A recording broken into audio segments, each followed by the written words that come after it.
Awesome. Thanks, Margaret. Yeah, I keep on forgetting about those. So welcome to the fourth Tech Talk, and it's our last Tech Talk before the winter break. We will start up again in January, so we hope you can join us then again. We have a student panel today from IARC and the TI. Those guys will introduce themselves in a minute. I would like to thank GIGSA, the Geophysical Institute Graduate Student Association, for helping us host, as always. And I would like to acknowledge that the University of Fairbanks is on the traditional lands of the Lower Tanana Dene. And I would also like to remind ourselves, because we do have a student panel today, of the role that education played in Alaska, especially thinking about the educational system with regards to boarding schools and the detrimental effects that that had on many Alaska Native communities. And I would highly encourage you to, if you don't know about it or not too much about it, to read up on it or to inform yourselves. And I would like to, I think that Alaska has come a long way in that regard.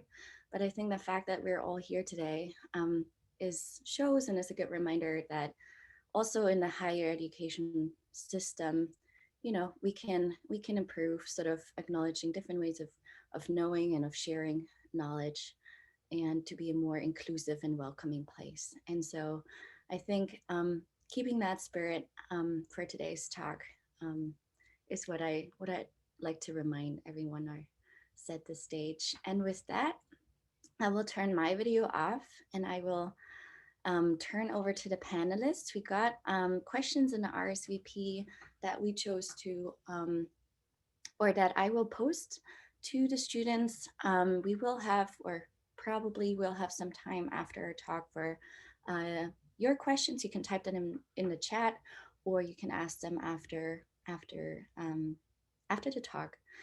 So with that, I would like to ask the students to introduce themselves, and I will then pose the first question.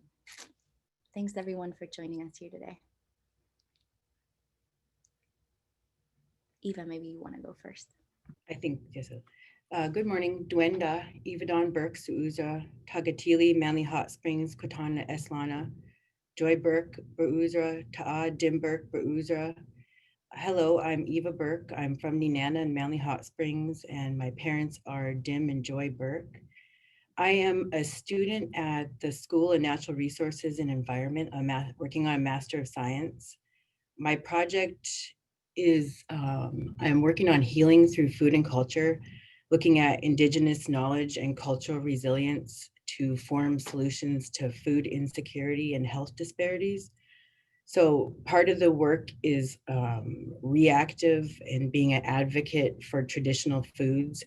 We have a lot of issues with climate change, regulations, loss of traditional knowledge, a lot of reasons why we need to really take a look at our local food systems in Alaska, especially in rural Alaska, where we're heavily dependent on subsistence foods. And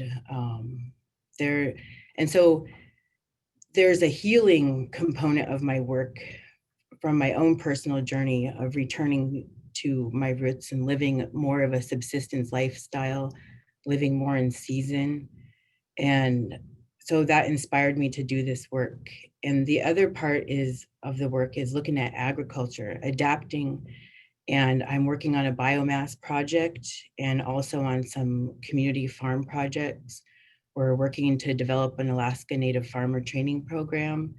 And we're using digital storytelling and outreach and education to share those stories and inspire other Indigenous communities to revitalize or restore, protect their local food systems. So, and when I'm thinking about how COVID has impacted my research, for Indigenous communities, we like to be on the ground and learning, hands-on learning, observing, experimenting, building relationships. And so my work, I was supposed to travel to communities and do digital storytelling. And so I'm thinking of ways to do that and maybe not go on the ground, but that's not my preference. And so um, it's really on a case-by-case basis, personal preference. And I'm just trying to work with the individuals and communities who agreed to work with me to adjust maybe when we do the project or how we do the project. And I think COVID for my, overall in my project, it's really drawn attention to the state of food insecurity in Alaska. And so it's been, I guess in a way it helps build the momentum around my project. So I will hand it off to the next one. Hi, excuse me. My name is Elizabeth Lindley. I go by my Yupik name Mik'aq or Mick. I was born and raised in Bethel on the Kuskokwim River, and I'm a master's student at the College of Fisheries and Ocean Sciences, and I'm studying the northern movements of Pacific salmon and the thermal barriers to their colonization of Arctic systems. And I'm also hoping to get a good perception of how communities view salmon across the gradient of the Arctic. So like in Kotzebue, salmon is really important, but in Kaktovik, they might not care about salmon as much or might not like them. So that's another part of my project. And similar to Eva, and I'm sure a lot of researchers, I was hoping to do some community travel and really involving Kotzebue in the planning and execution of this project. But yeah, there's a lot of uncertainty. So I'm kind of working on thinking of contingency plans. So yeah, I'll pass it off to the next person, Boyana. Oh goodness. Pagalo FC, Ubanga Kivvaq, Sulit Tanik Siniga Kimberly Pikok, Enupagarunga, Utkavli Milgarunga, Apaga Lloyd Pikok, Adoptaga Nipik Tommy Pikok Senior, Apaga Kivvaq Roda Pikok, Kovasuptunga, Kairunga. Hi everybody, my name is Kimberly Kivvaq Pikok. I am from Barrow or Utkavik, Alaska. I'm not a graduate student. I'm just a senior here at UAF studying wildlife biology and conservation. And I have, I guess, a lot of roles on and off campus. I am an RA at the Native housing here at the Eileen Pettigrew McLean House. And I am also an undergraduate student worker or researcher with the Alaska Arctic Observatory and Knowledge Hub. And I'm also a part of the Fresh Tracks Advisory Council. And I'm also an Arctic Indigenous Scholar with ARCIS and ICC Alaska. And my project for the Arctic Indigenous Scholars is to, oh goodness, how do I put this? Teach institutions how to indigenize and make college education more equitable. And yeah, I will pass it on to the next person. Thank you. I think I'm next in here. My name is Jacob Pratt. My family is Potawatomi, and they come from Seminole, Oklahoma. My grandfather was born and raised and retired in Choctaw Nation out there in Oklahoma. But I grew up in a military family, and I grew up in Eastern North Carolina. Being a part of a military family, I ended up joining the military myself and did 5 years in the Marine Corps and went to school in North Carolina again after serving in Okinawa for 3 years. And so when I went to school at North Carolina, I did my undergraduate degree in geology and decided to go to UAF for degree in geophysics. And the work I'm doing up here is part of a long-term ecological report along the North Slope. And I'm looking at bottom fast ice extent and how it affects local ecosystems within coastal lagoons.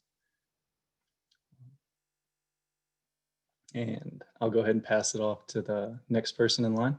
Thank you. Thanks. Paglaripsi, uvanga Tuurraq utkerving miugurunga asi inuperugurunga. Hi everyone, my name is Roberta Tuurraq Glenn. My parents are Richard and Arlene Glenn, and I am from Barrow, or now as it's now known as Utqiagvik, Alaska. I did my undergrad at UAF. I got my degree in geography, and I'm now a second-year master's student in the same degree program. I'm still doing geography. And my project is focusing on erosion mapping and community-based monitoring. And what I'm looking to do is what I'm interested in is improving the relationship between researchers or research and rural communities, and looking at ways to actually produce data products that are relevant and useful to a community that research is being done in. And to do that, I'll be working with 5 communities in Southwest Alaska and 1 community on the North Slope. And just like everyone else, some of my field activities this summer that were planned were canceled. I had like about 5 weeks of field work that were canceled, and now I'm starting to rethink how I can do my project remotely. But yeah, that's about it for me. Kuina. And I'm last. Hi, my name is Margaret Rudolf. Anamaq. My Nupit name is Anamaq. My mother's Rose, and her parents are Peter and Teresa Mik'aq, originally from King Island. And my father was Stephen Seseski. And I grew up in Fairbanks and Anchorage. And my undergrad's in civil engineering and my master's in Arctic engineering, and working on an interstate PhD studying co-production of knowledge.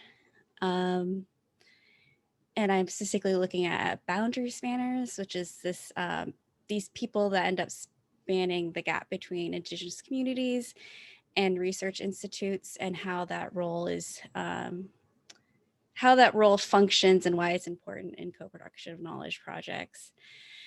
And so I'm through my PhD, I'm also practicing co-production knowledge, and so it's with COVID been really hard to develop relationships with the people I want to work with. Just kind of plowing through and being persistent about it, I guess. I can do it online. It's not ideal as far as the things I do for my research.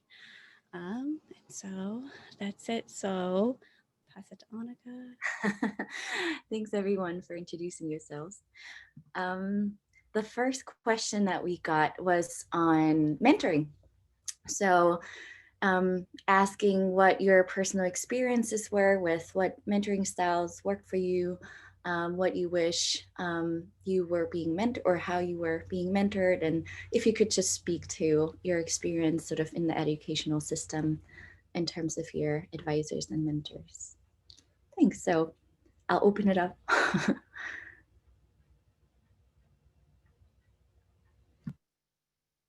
I'll go ahead and field that first one. I personally had a pretty good mentoring experience throughout my life. I had a lot of people close to me and my family that were good role models. And so especially my papa from Oklahoma, I got to see him as a kid over the summers. We would take vacations to Oklahoma. And, you know, it's really good to kind of see people you look up to and people who influence you in places that you can also see yourself kind of achieving towards. And so having somebody close to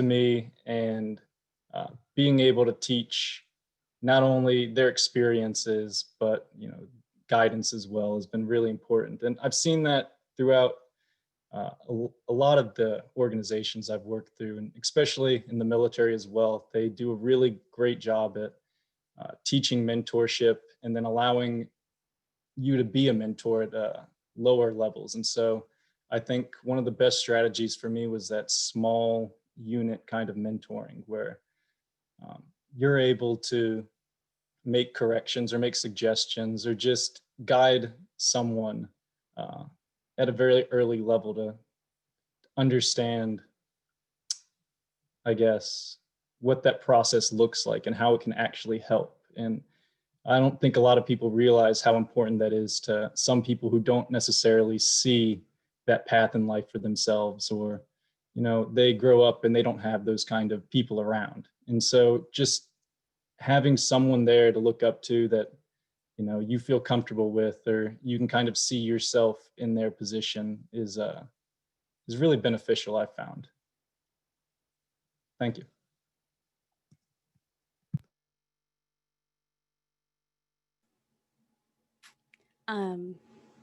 For me, probably one thing that I think really gets me through is peer mentorship. So I'd like to thank everyone here. I think it really helps to have people who are going through the same things and to be able to talk about it, as well as the Indigenous faculty at UAF.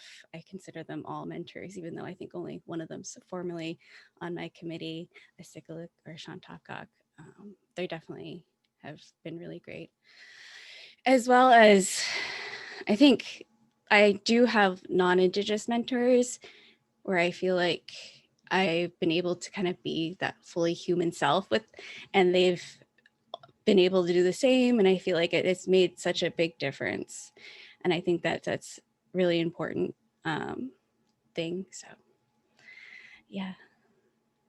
I like that, what you said about peer mentorship, because I was imagining or trying to think of, I didn't really have any mentors, at least throughout undergrad, but I did have classmates, especially the few couple Indigenous Native students from Alaska in a couple of my classes that I really bonded with, and we were able to talk about stuff. I remember when I first met Margaret earlier this year, and she told me she was Inupiaq and she's doing a PhD. I was like, wow, you know, that's awesome. So I think it's great to be able to have this group of people in this conversation, to be able to sort of discuss things as peers. But I've also had, my dad was someone who I talked to. He is a geologist. He got his master's of science in geology from UAF. And I talked to him a lot before I even started school and in between undergrad and master's, and how to navigate, sort of navigate that world. And that really helped too, because, even he's a geologist, but he was able to make it feel accessible to me and make me feel like I can do it. And that was really important for me. And I know that is, I feel like I'm privileged that my dad was able to be that role model for me to say, hey, look, he did it and maybe I can do it. Yeah.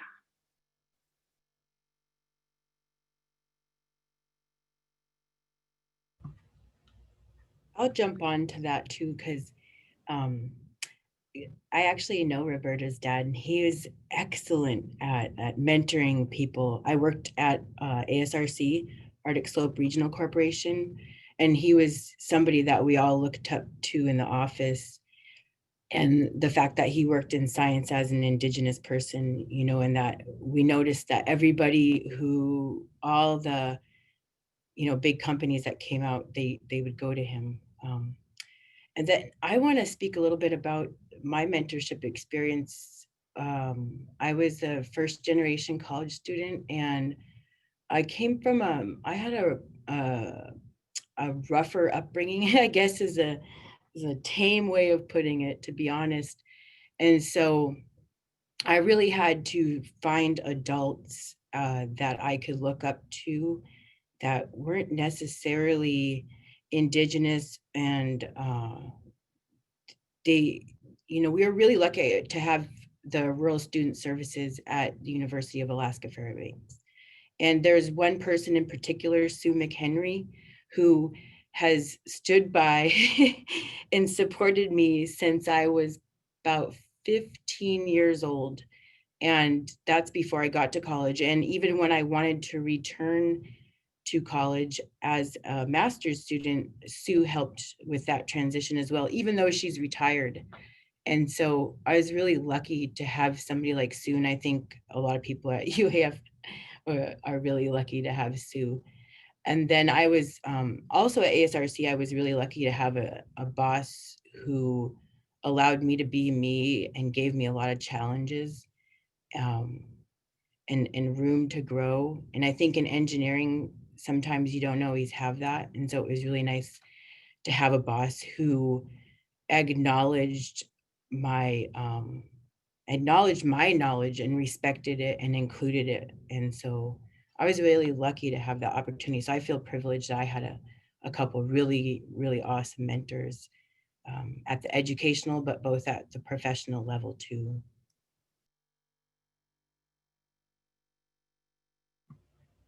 Thanks, everyone. So you've spoken to sort of what helped you going through your educational careers and your mentorship. We did have a question that kind of couples or ties in with this is, what barriers did you experience sort of in education or as a student so far? Or yeah, if you could speak to those. Yeah.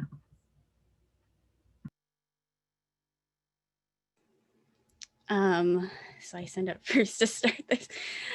This is like the hard question. And I think what Eva said was true, is the mentor to challenge you. And, you know, I introduced myself and like my master's and my undergrad are nothing. It's like kind of weird what I'm studying compared to that. And that's because I was getting a PhD in permafrost engineering that I quit.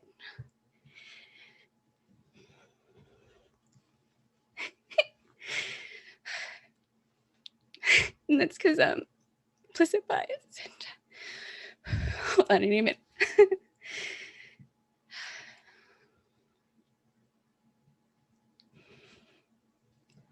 And thanks, Ally. Yeah, because I'd go to conferences and, or even people I work with, I was never really ever fully engaged.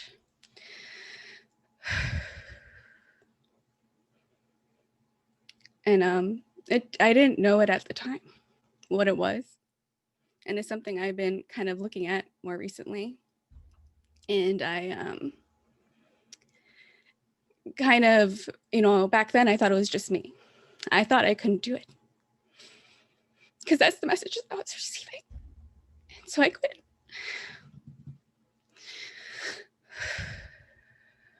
I wish I could hug you. We all do. And so I think, yeah, mentorship is hugely important. Also, too, is, you know, people getting it, and something I've been also kind of really diving into and kind of self-healing is this internal racism I have. Because, you know, even though I know I'm smart, I know I'm perfectly capable, there's just this little voice is like, but are you really? Because that's also the societal messaging. And natives are dumb. Natives can't do math, all this stuff. So it is this kind of weird internal dialogue I always have. And it's just really severe imposter syndrome I still have. So.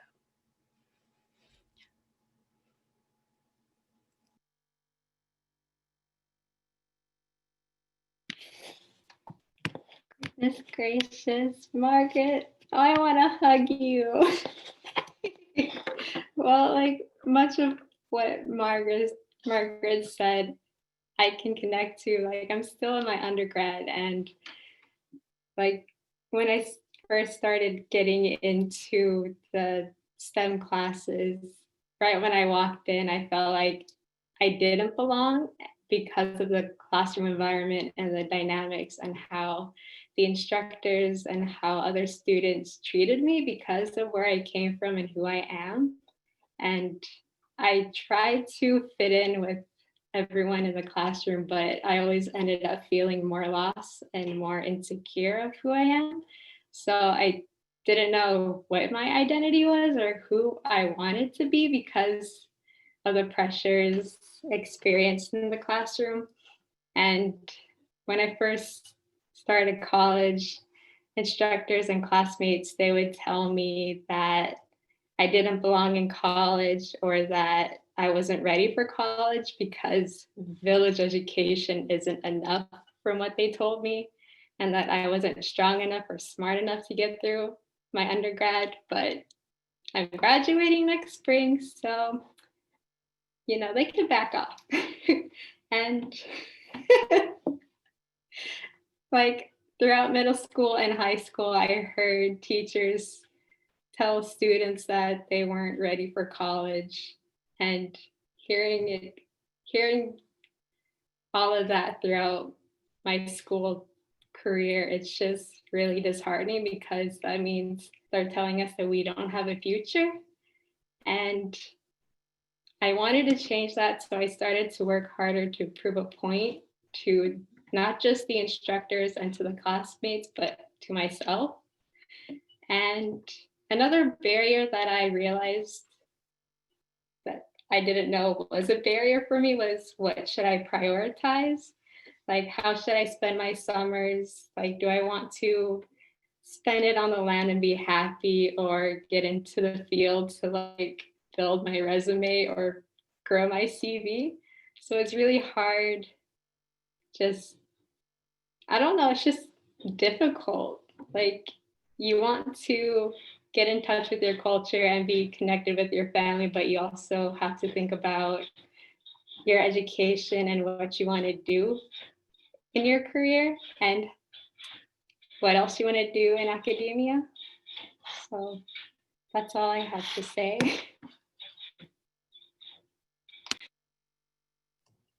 I want to add something because I think I need to share Margaret's pain. I'm glad, Margaret, you shared your tears with us. One of the biggest barriers I went through as an undergrad, I also have a bachelor's in civil engineering, was the trauma in my family because of basically just intergenerational trauma, self-medication, substance abuse, alcoholism, violence, domestic violence, just all kinds of stuff that we grew up with. And I lost my brothers and my grandma in my undergrad. And it seems like I don't want to say every week, but in our culture, we come together to help put people away. And or at work, like I'm like something really bad is happening, but I have this schedule that I have to keep. And I think like even recently my dad almost passed away and I still like kept my schedule. And I was thinking about that, like, is that normal? Is that healthy? So I think some of the barriers that I have to say is that people's expectations of us and not understanding our connection to family and community, it can it just interferes with the person's ability to bring them their whole selves, or the person's ability to take the time that they need to heal. And there's like these expectations of showing up, and that if you're not showing up, what is that saying? And so I just think that there's a lot of trauma and healing. And so that for Indigenous people, that we're working through a lot of trauma and that we're healing in our work. And so that there needs to be space for that healing, that it can't, and that space for me is being on the land too, and trying to balance my schedule. I feel really pressured a lot to be at the computer when I'm like dying right now to get out and go beaver trapping. So like it's always feeling pulled.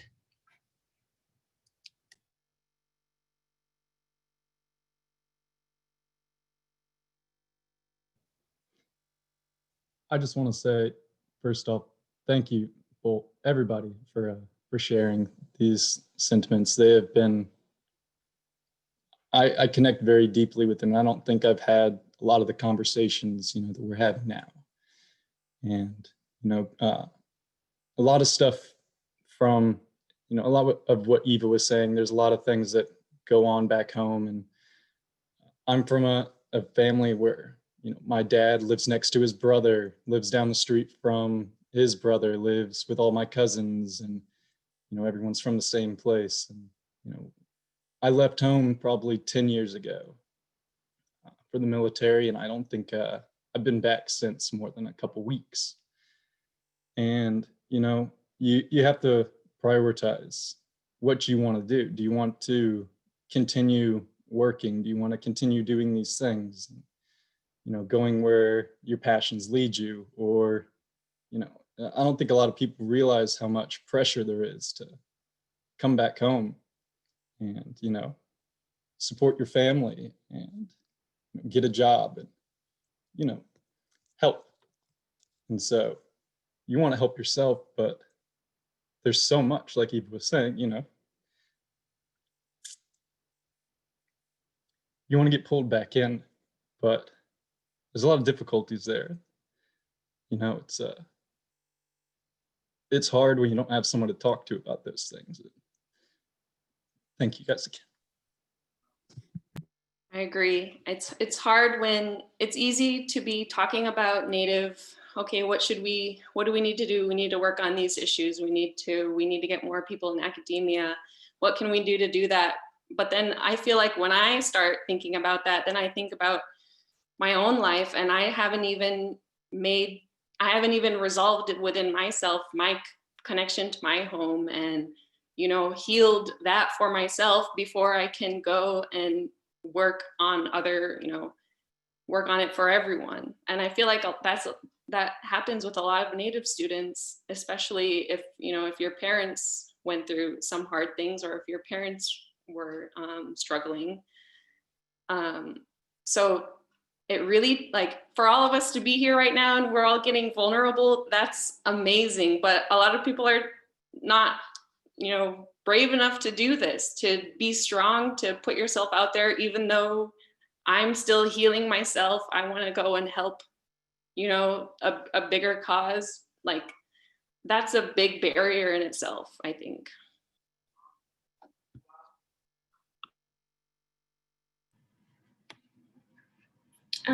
Thanks everyone for sharing. And Margaret, I definitely can identify with what you shared.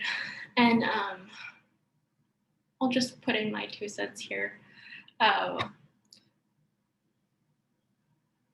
One thing that I don't think a lot of Native students realize is the huge barrier you have to overcome with assimilating to academia.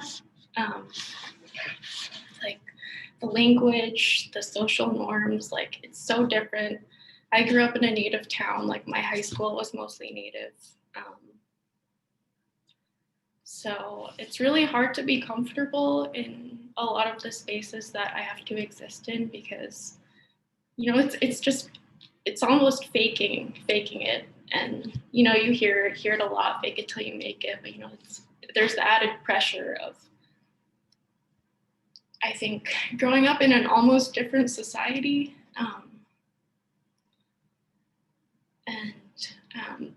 We were proposed this question when we were planning this session, what white people could do to make it easier for Native kids at the university. And I think this question in particular is really helpful in giving perspective. And there's just a lot of things that we go through and we don't really consciously realize it all the time. But I'll give an example. That I saw a Facebook update yesterday from a young man from my region, and he's getting his bachelor's degree. He's in his 2nd year, and he was really proud. He's the first person in his family getting his degree. But he ended it with, "It's really stressful trying to live in a white society." So I think, yeah, that's something that I've definitely struggled with during my undergrad, and something that I struggle with to this day. So yeah, I guess as far as that question we were posed, like educating yourselves on, sorry, I didn't want to sound like telling you what to do, but learning a little more about the colonial history in Alaska, and I think just even that will provide a lot of perspective on where people could just make it easier for Indigenous students.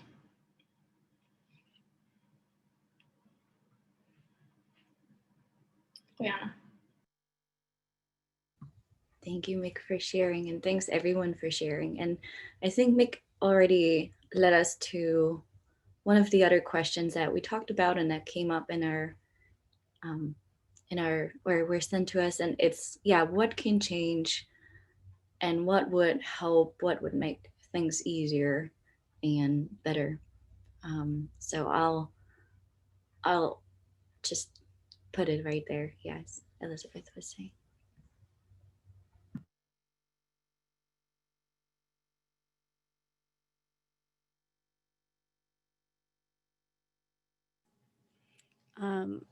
I guess I'll start, and I think representation matters. I think something I don't think we've said straight out is that it's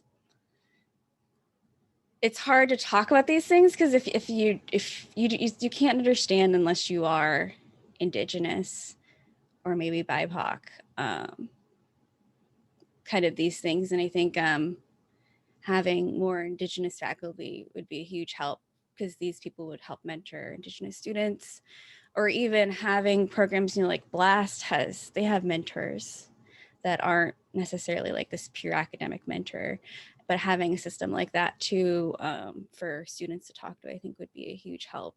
Because I think that's the thing, is that it's just, you go through and you feel like something's wrong with you, when it's nothing wrong with you, but it's just, you don't have no way to digest that without talking to people about it.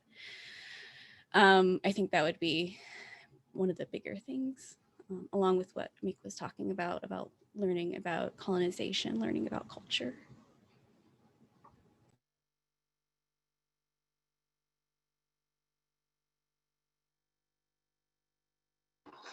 So when I graduated from high school, I directly went to California to try to start a bachelor's in civil engineering. And I lasted about 2.5 years. And that's when I came back to Alaska, and I started at UAF. And as soon as I got to UAF, I loved it. I loved that I could see people like me. And so that's what really made my, why I'm here, is because I came back to Fairbanks, because I came back to Alaska, and really seeing Native people, seeing people who look like you everywhere, and especially in school. I think that is the biggest thing. And so, yeah, representation for sure.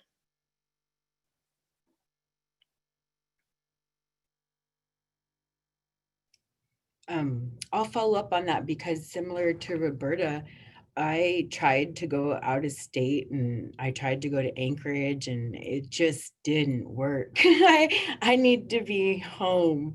I need to be close to my family. In my community, I care for a lot of people. I always have grandmas and aunties and children.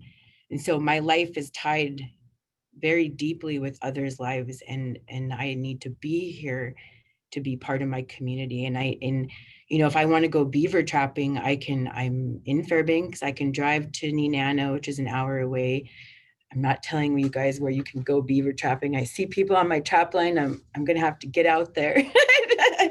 But so I have that proximity where I can go out and be Indigenous, and I can get on the land and get my hands dirty. And I'm really lucky to have that.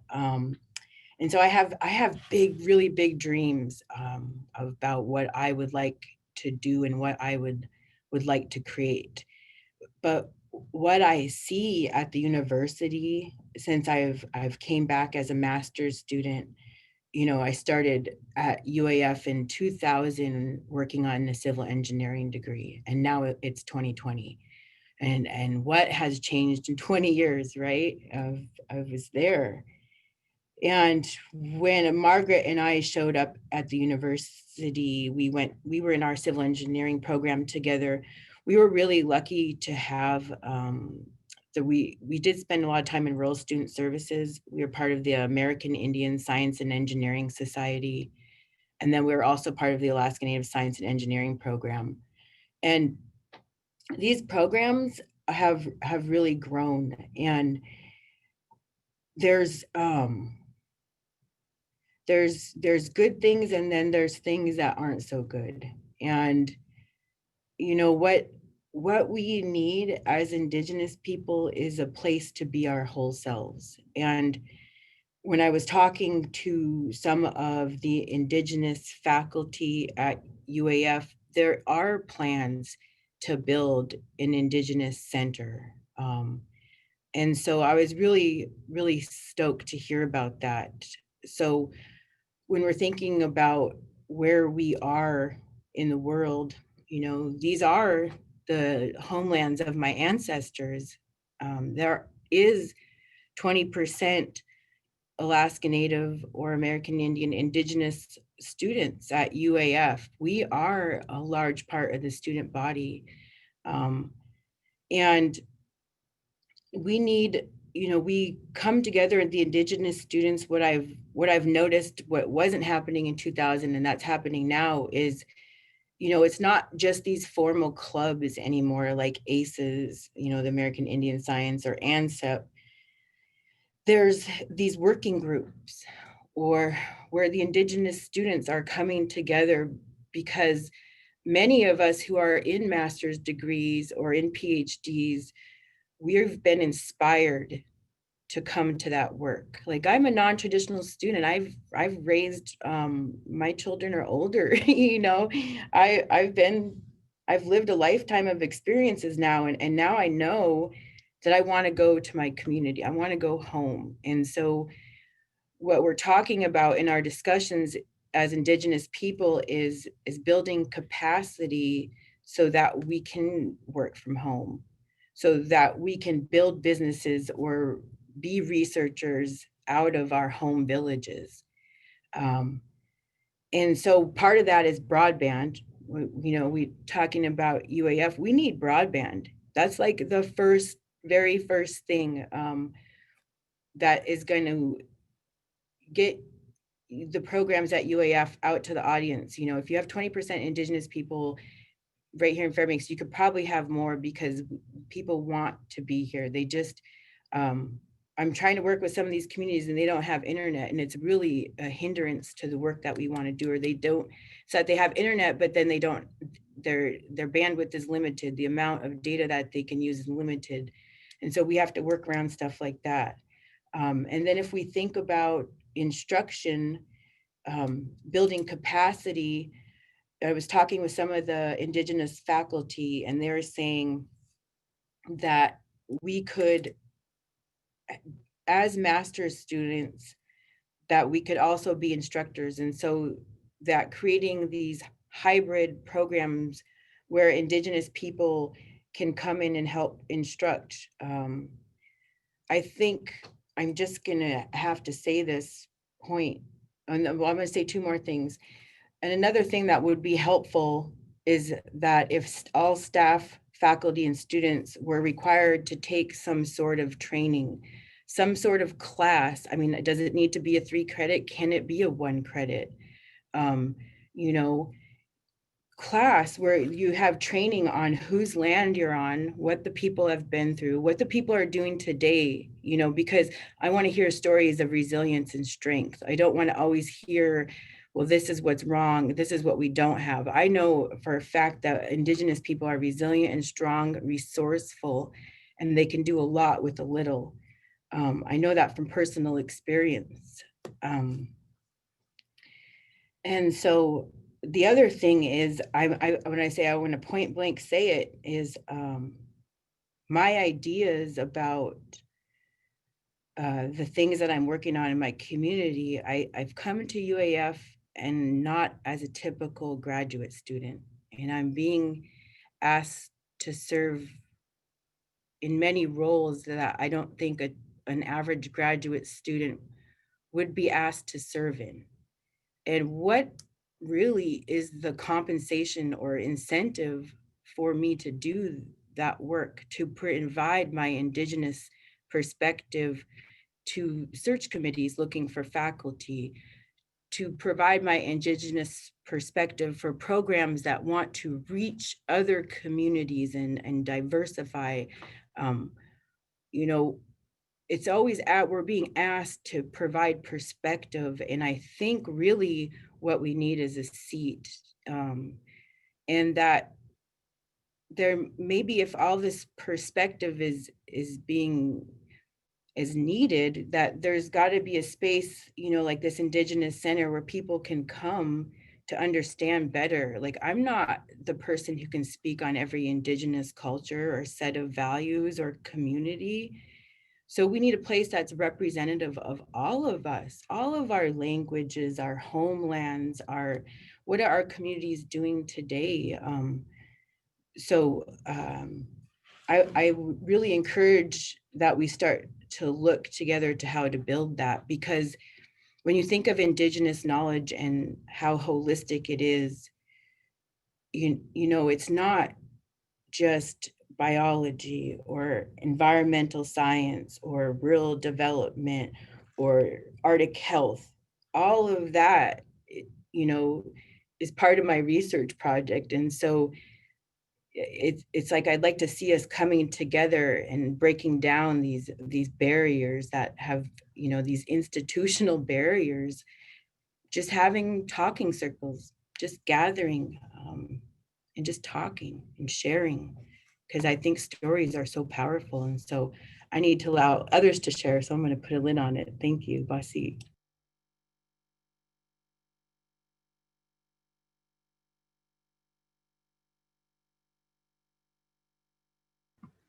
You're getting a lot of support in the chat. I don't know if you can see that, but I'm just passing this on. And we had a couple of comments saying, yes, Eva, like having Indigenous or being able to take Indigenous classes or making it mandatory is, you know, of the order, and it's really valuable. And that was the initial idea that Margaret and I, or many people actually had, and we kind of came up with the TEK Talks as a starting point for people to think about this more, with the aim of making it, you know, a bigger part of the curriculum for students at UAF. So thanks for bringing that up. And yeah, so I'll, yeah, please feel free to like answer the question. Sorry for interrupting.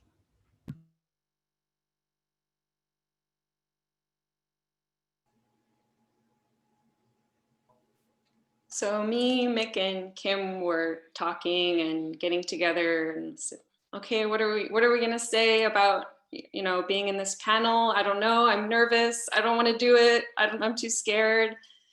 But we felt that it was important to come and say that, you know, even being here and being asked to share our perspective and always being asked to do all of these things because we're the few Indigenous students within UAF right now, I guess, or within the GI or something.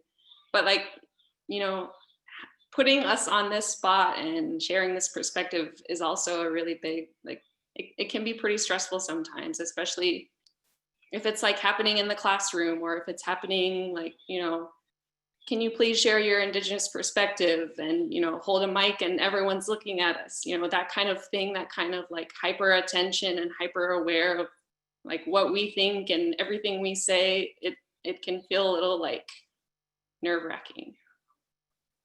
And yeah, I mean, to echo what Eva was saying, like, it's hard for us to share that perspective because we feel like we don't speak for everyone.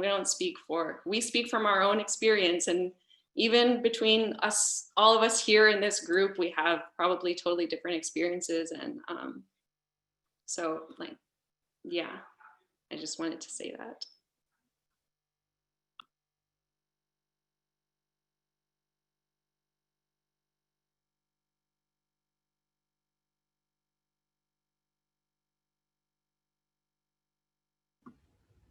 Thanks, everyone. I think Jacob has to leave at 12 to attend a class.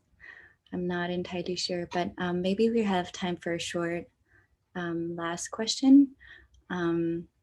If not, we will sort of resume the meeting at 12, but we will keep it open for question and answer after. And just because maybe Jacob has to sign off, I'd like to thank all of you for joining us here and for sharing your experiences. I'm sure it's not only me that really, or yeah, reading in the chat, I know that all of us appreciate that you were so honest and shared this with us.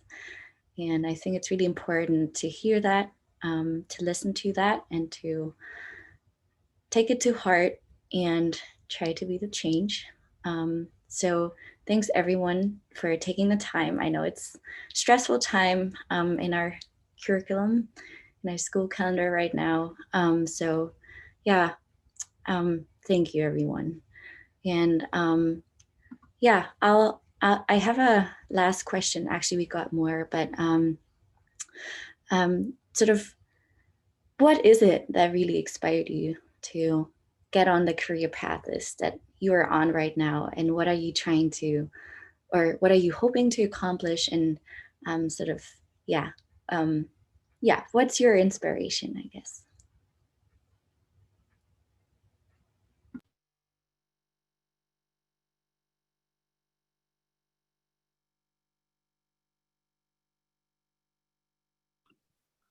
I'll go. I felt the pause there, so I'm just going to run with it.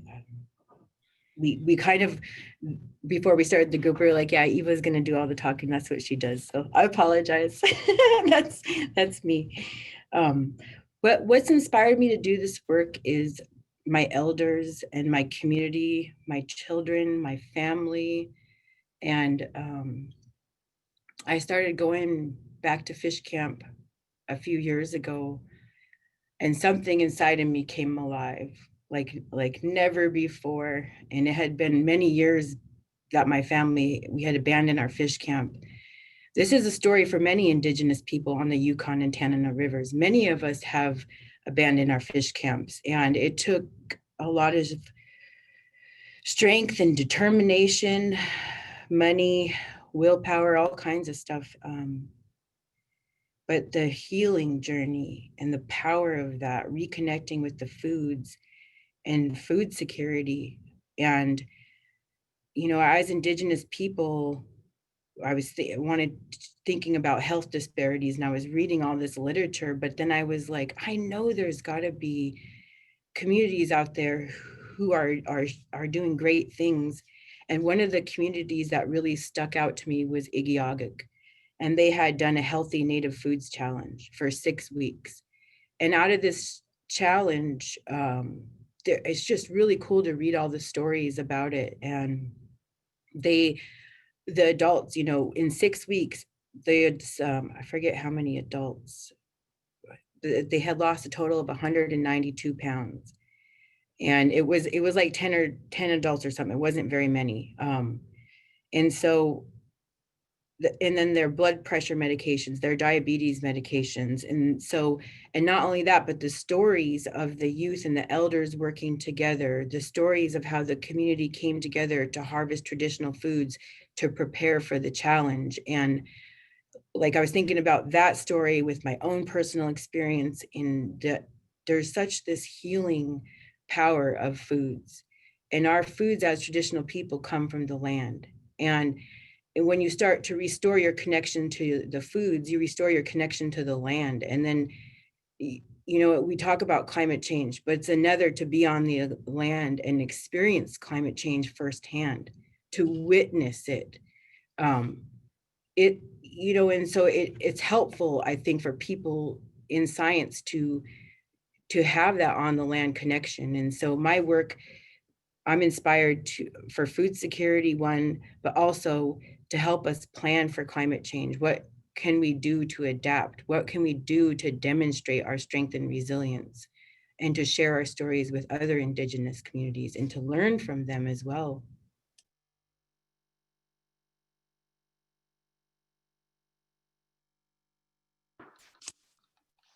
So I was inspired to pursue, I guess, my career path because I recognized that climate change was happening in our rural communities, and I recognized the disconnect between science and between rural communities. And I wanted to see, you know, what can I do to help? What can be done to improve this relationship? What can be done to make it better? Because, you know, I grew up in Barrow, and we had all kinds of scientists, my dad included, as a scientist, and I understood the attitude that some people have towards scientists, towards researchers, and the disconnect was really obvious to me. And I know that it's important to have that connection because we're going to have to work together to fight what's happening with climate change. And so my inspiration was, what can I do to help? And that's why I'm here.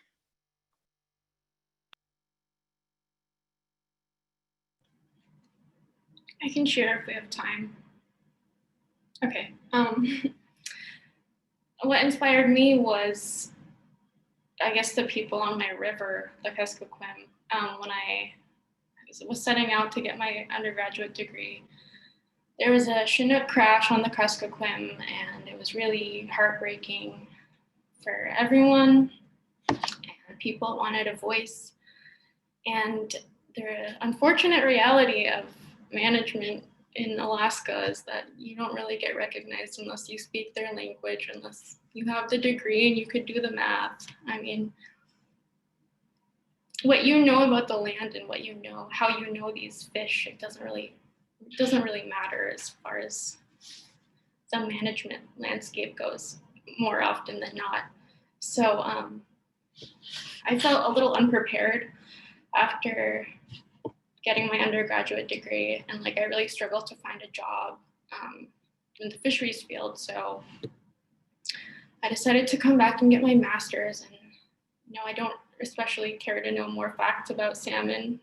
I'm more here to gain the skills that I feel I need to do the work that I want to do as a biologist for a Native organization.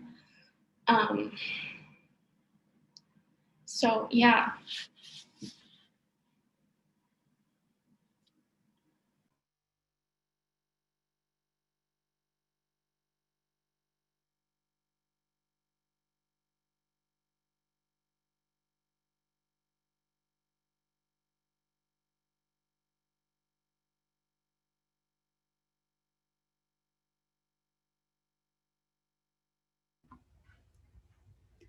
We do have more questions, but it depends on whether you have time to stick around. If I can post them, or maybe if you have to sign off, then yeah, I'll like to thank you again. I'll be here. We will discuss if we put those recordings online. I think to give everyone a chance, it was very personal to see what everyone thinks about this. And yeah, so thank you everyone for joining. We had an hour now, so we'll keep it open, but yeah, I just wanted to thank everyone for those who have to leave now. For those that don't have to leave, we did have a question. Eva, you were talking about rural campuses and whether sort of these resources are being, or the rural campuses are being used as effectively as possible. Maybe you have experience with this and you can speak to this. I don't have experience with that, and I probably need to find out more. And I guess the rural campuses are, I'm from the Tanana Chiefs Conference region. And so the rural campuses they're not in my region. And so I'm not as familiar with them. But I just know generally that broadband is an issue, and that, if you increase that, the capabilities of that, you're going to increase the potential of any of the rural campuses, really, in that. In Alaska, we are kind of arranged in a hub fashion, you know, like Kotzebue is a hub, Nome is a hub, Bethel's a hub, Utqiagvik's a hub, Fort Yukon is one of our hubs, Galena is one of our hubs, you know, and so those are the villages that have closer to 1,000 people, and they're more diversified. And so when you think about long-term planning, it's probably a good idea to be working with hub communities like that for the future. Thanks, Eva.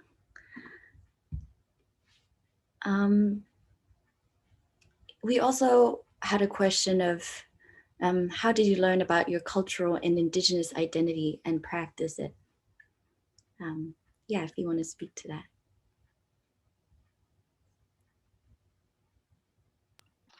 I'll go on that one. So I grew up in Utqiagvik, and my dad is a whaling captain. He's not really anymore, but while I was growing up, he was. And so I really participated in the whaling seasons and in preparing for whaling and getting out on the ice and helping out at Nalukaduk in the summertime. And so like really being in that and being able to experience that and having that base, that solid foundation of, I know who I am, I know who my family is, I know what we do. That's really strong for me. I feel strong in that. And I think that helps ground me as a Native student, as an Inupiaq student, as an Inupiaq woman. It helps to ground me and remind me of, you know, my strength and who I come from and what we can do together.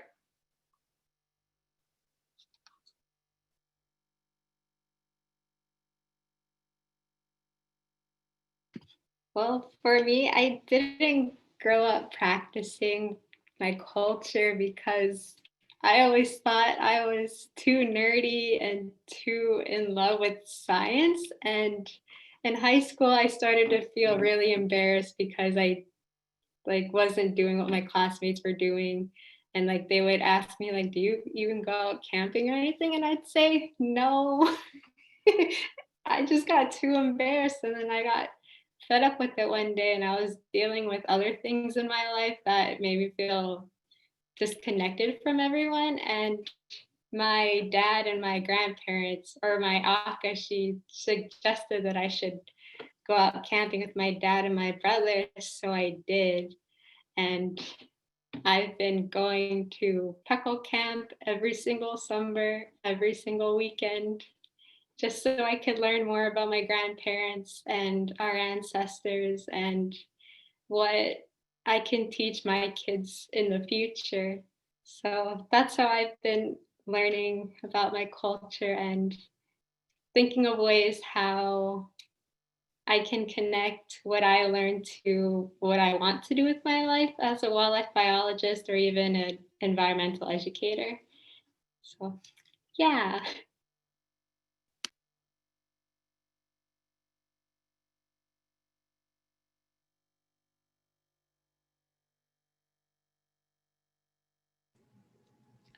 So I can speak to this, is that I kind of similar, but you know, I grew up in Fairbanks, Anchorage. I mostly went to school in Fairbanks.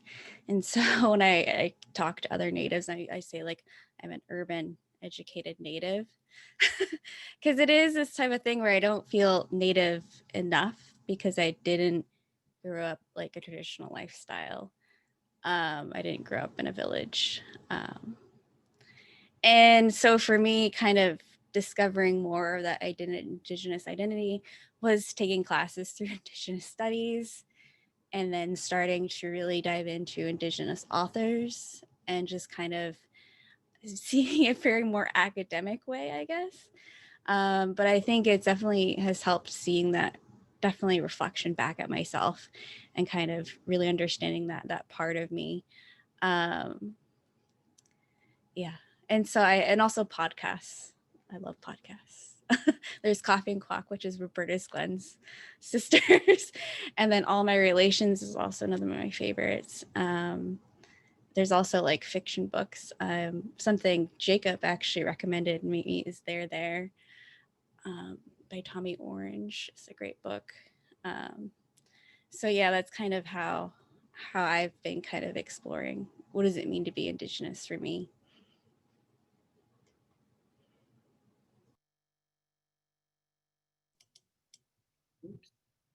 Did you want to go, Mick?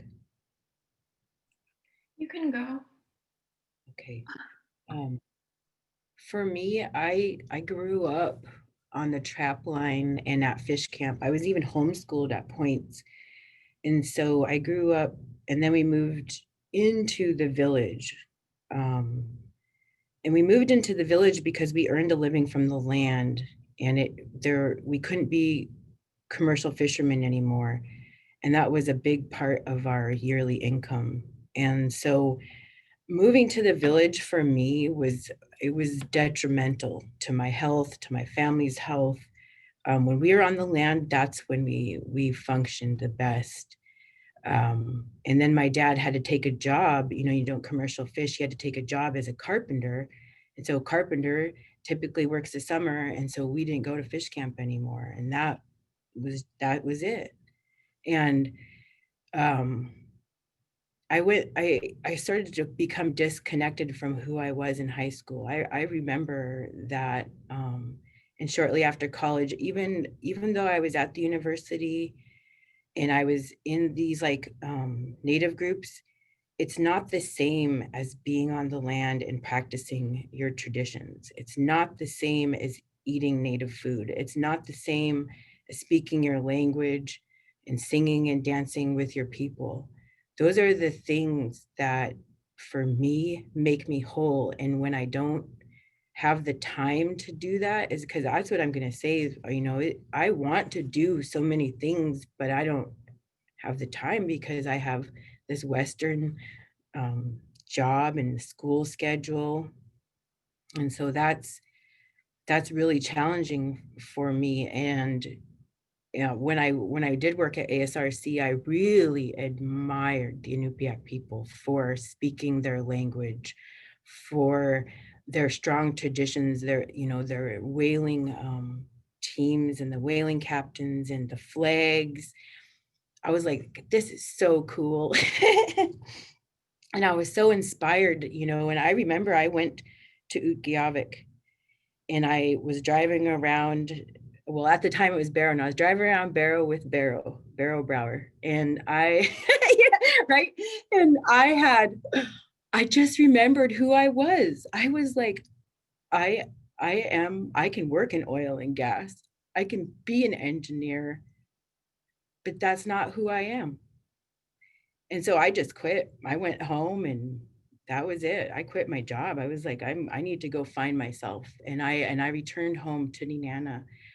And when I got home, there was so much things going on in my community, and I think in my head, I kept imagining Utqiagvik and that culture and wanting my culture, because we're on Nenana, we've been impacted by the road system. We've been impacted by colonization for far too long. And a lot of us have really forgot who we are. And so that's what I'm fighting for right now. And so by reconnecting to my traditions, I'm finding myself again. And it's when I make the time for my kids and I make the time to teach my kids, you instantly see a change. These kids are suffering in the school systems that they're in right now.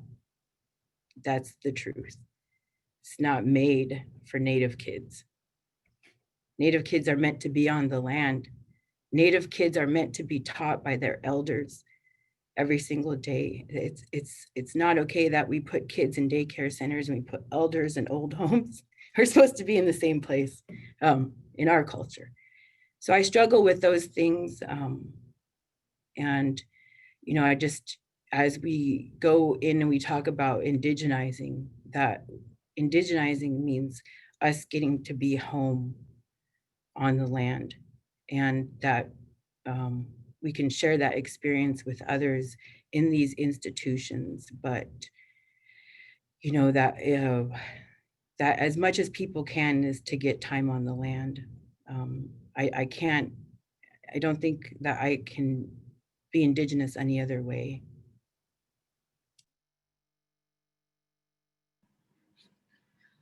Building off of that really important relationship that Indigenous people have with the land, I don't think I could do this work if I couldn't maintain that relationship. I'm finding that I often feel like academia feels a little bit artificial sometimes. Like it's really hard to live and exist and operate in it for me sometimes. And like thinking back, there's this moment from this past fall at Moose Camp. Like I was walking back to a meadow and like just smelling the petrichor in the air. Like this is who I am. I feel like so whole right now. And then like it's hard to go back to this world of, you know, reading papers, doing classwork that doesn't always feel relevant. So yeah, I consider myself really fortunate to have grown up living a really traditional lifestyle. We fished throughout the year, hunted. We had a wood stove in our house, which we kind of almost exclusively heated our home with wood. So we were logging a lot, and yeah, I'm really, I feel really lucky, and I'm glad we're having this conversation just to remind myself like how lucky I am to have grown up that way and that I can maintain that connection.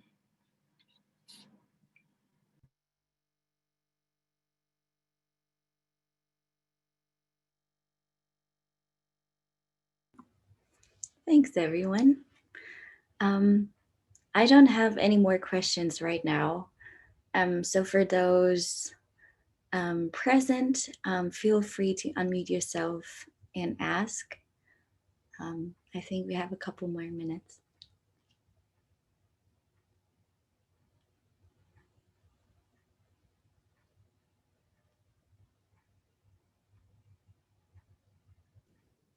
I just wanted to say thank you for sharing so candidly today. I'm an aspiring educator and I'm really interested in working in small communities and rural communities, and I'm planning to stay in Alaska. I'm not originally from Alaska, I'm from Washington State.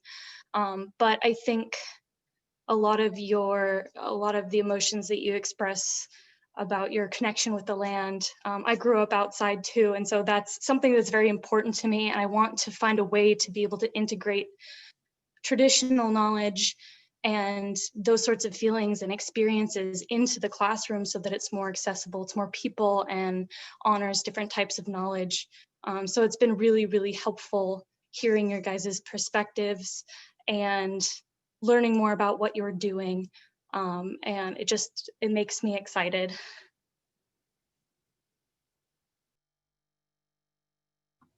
Thanks, Maha.